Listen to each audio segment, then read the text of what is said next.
All right, so not the best news to wake up to if you are now just watching this and waking up.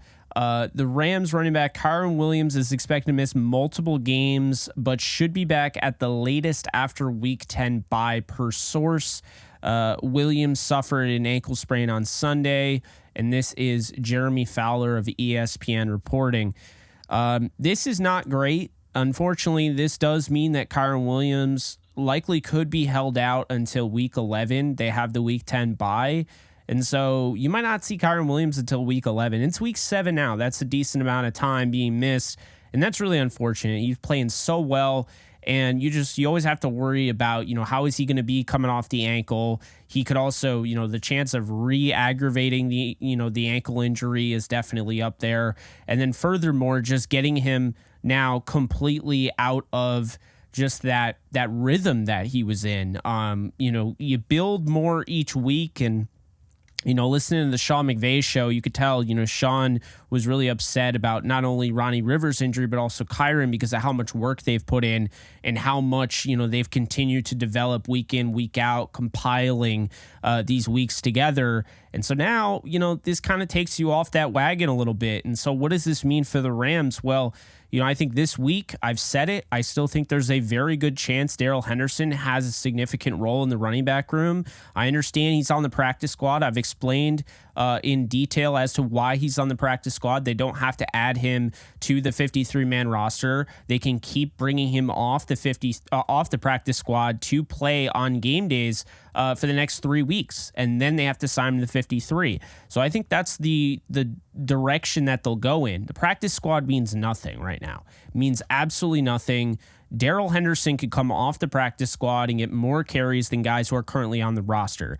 Don't read too much into that. Also, Myles Gaskin, just because he was signed off of the practice squad doesn't mean that just because he wasn't in the building last week doesn't mean that he's not going to get an opportunity either. Like I've said, I do believe this is going to be a trial by fire effort. I do think all 4 will get carries, and I do think there will be 4 active running backs. I don't think it's crazy to assume that. It's not a lot. It's not like there's 5. They've definitely carried 4 active running backs before, and what you could argue is that Royce Freeman has been spending time on special teams. So he'll continue to do that. He'll get some more opportunities, obviously on the offensive side of the ball.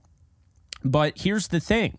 This is decent. I don't want to say long term, but when you talk about him being out for week 7, week 8, week 9, and then not getting back until week 11, Kyren Williams and now Ronnie Rivers, of course, who has a worse injury with the grade 3 PCL strain or sprain.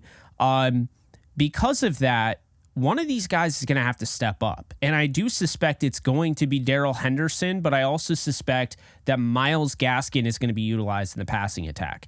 I don't think Zach Evans is ready, and he could prove me wrong, but I don't think he's ready yet to take on a full workload. I think he's somebody that's kind of a change of pace. I think he's somebody that you can put in and hope that he hits a home run every now and then. You like the way he finishes those runs, but I don't think, as far as vision is concerned, the way you set up your blocks and everything, and the ball security impact, and then just the ability to stay on the field all 3 downs, I don't think he offers that as well as Daryl Henderson. And to be honest with you, I don't think Myles Gaskin is half bad in pass protection, which could keep him on the field as well. Then you look at Royce Freeman. You can't come out and just say that Zach Evans is going to take on the brunt of the workload because he can't work in pass protection yet, and he's limited in the receiving game. So moving forward, I think all 4 get an opportunity, but the way this changes things, because of this news with Kyren Williams, one of these guys is playing to have a legitimate role from here to the end of the season. And that is somewhat exciting to take away, at the very least. Ronnie Rivers might not be RB2 because this is too much time. When Ronnie Rivers comes back, that's a lot of time off, and these guys are going to be in that rhythm. So whoever emerges really has a chance to get to that point and be the RB2 behind Kyren Williams. I have no doubt when Williams is healthy and he comes back, he's going to be that starter. But the Rams have gone with the hot hand in the past. We've seen C.J. Anderson. We've seen Sony Michel. We've seen Daryl Henderson. We've seen Cam Akers. There have been multiple times where the Rams have gone with the hot hand. Wouldn't be surprised if they did this time, and I think that's the best approach. You give all 4 of them trial by fire. Whoever comes out on top, you go with the hot hand. You also need to be mindful of the fact that pass protection matters, especially going up against the Steelers.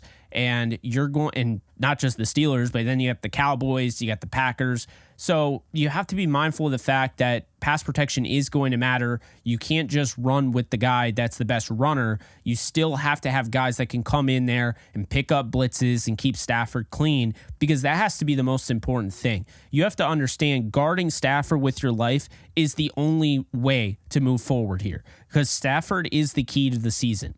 The reason why people think the Rams have a chance is because of Stafford. The reason why people think the Rams don't have a chance is also because of Stafford, because they think if Stafford goes down, that's it. That's the season. And to be honest with you, they're right. The Rams never went out and signed another quarterback. They're not learning the offense. And currently, it wouldn't be Stetson Bennett who could make some plays with his legs and keep, plays open.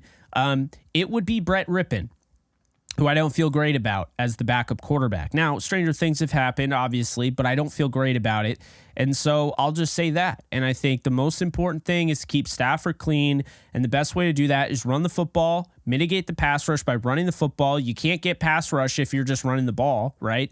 So you run the football, you keep the defense on their toes, then it opens up, the passing attack. And then what you can do is now you have guys like Daryl Henderson and, Royce Freeman. And obviously, like I mentioned, I think Gaskin's pretty solid in pass pro as well. Not the best, but not the worst. Those guys need to be on the field on third downs. I also think the Rams could get creative here. What we could see is that we have receivers. You get receivers going, and they're taking end arounds. They're taking jet sweeps and things like that. And now it's just keeping defenses stretched out, sideline to sideline, whether that's with Tutu Atwell or Puka Nacua or Cooper Kupp. I think Sean McVay is going to be in his bag with this one. I also think there's a chance that to try to help the running game, they could go back to using Ben Skoranek in that fullback setting. We don't know, but there's a chance they could.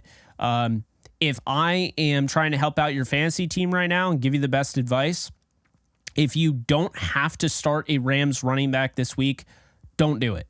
There's way too many question marks. But I think for the foreseeable future, there is some actual decently high upside with Gaskin in PPR leagues, Daryl Henderson, because he can stay on the field on all 3 downs and has familiarity, and then Zach Evans because of the upside factor. If it's a deeper league, Zach Evans, I might even scoop Zach Evans up for the heck of it this week. I got, Daryl Henderson and Myles Gaskin in my dynasty. That feels right.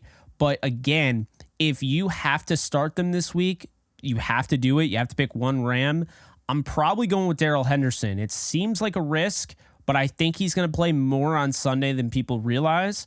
But I also think he, for the foreseeable future, has the best chance. He's 26 years old. He's in, great shape. He's been working out constantly. He's back with the Rams, has familiarity. He was last year's starting running back to open up the season. And so it's not out of the realm of possibility this guy could have success. He's had multiple 100-yard games under Sean McVay. He just simply never got the ball enough. But if they give him 15 carries or something, he could make something happen. And so that's how I see it. I think Henderson makes the most sense. I think there's a very solid chance Myles Gaskin can work a lot in PPR, those dump offs and things like that.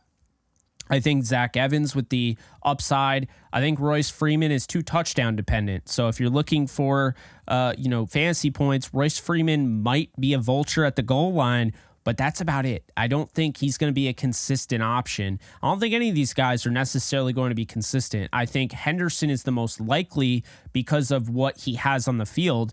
And of course, I think Gaskin, because of the passing attack, could be really good in PPR leagues. But I think with Evans, he has the highest upside, but a lower floor. So that's how I feel about that. I like all 4 of these guys. I think they can all offer different things and give different looks against a tough, Steelers pass rush that they could, keep intact because they just keep running the ball. This to me tells me that Sean McVay and the Rams are not going to abandon the run. By going out and getting 2 running backs this week, it shows me that this is their attempt to really stick by the run, stick by balancing out the offense. Sean McVay talked about it at length on the Sean McVay show this week, trying to stick with the run. Sometimes, teams are going to give you looks, and he wants to do a better job of not getting talked out of running the ball. And he also talked about the idea of Rob Havenstein going like this on the sidelines and telling him to run the ball, and how he's willing to listen to the players. And if they're in a rhythm, they can keep doing what they're doing. So I thought that was really, interesting insight to throw out there. But it's one of the tougher questions we've seen this year for fantasy football. I don't know if we've seen a position like the one the Rams are in right now, when you lose your starting running back and your backup. I think the closest thing to that might have been the Giants without Saquon Barkley, and I think Breida was hurt at one point. But aside from that, there really haven't been there hasn't been anything like this really. So Daryl Henderson, he's my money bet, but I'm not feeling like 100% Henderson's going to be the guy. I don't think there's going to be the guy. I think there's going to be a timeshare. Whether it becomes a dual backfield or what have you, I don't know. What I will say is, if Sean McVay actually does watch these videos, like you guys jokingly always say in the comments section, Sean, hear me out when I say this. Please use 2 running backs on the field at the same time for the first time in your life. Please. You didn't do it with Daryl Henderson, Todd Gurley. You didn't do it with Daryl Henderson, Cam Akers. You didn't do it with Daryl Henderson, Sony Michel. Please, for the love of God, use Gaskin, Darrell. Use Evans and Darrell. Put them on the field at the same time. Split back. I don't care. Figure it out. Teams have been doing it. You saw what Matt LaFleur did in the playoffs, using that 3-headed monster backfield with Dillon, with Jones, and with Jamal Williams. It just gave the Rams fits. I wanted to see him copy that and start using that. I think it would be fun if he used it this week. But that's all I got for you guys. Against the 29th ranked defense against the run per game, the Steelers are. I think the Rams have a chance here to establish the run early on. There might not be a 100-yard rusher, but I think they have a chance to collectively have a good game with the group of 4. So we'll see what happens. But again, not great news here with Kyren Williams potentially being out until after the bye. It sounds worse than just a week like we were hoping. And of course, Ronnie Rivers is out longer. To me, Kyren is not losing his job. Pay attention to Ronnie Rivers, because while he's done a lot, it's what have you done for me lately in this league? It's next man up in this league. Do not forget, these guys have a golden opportunity.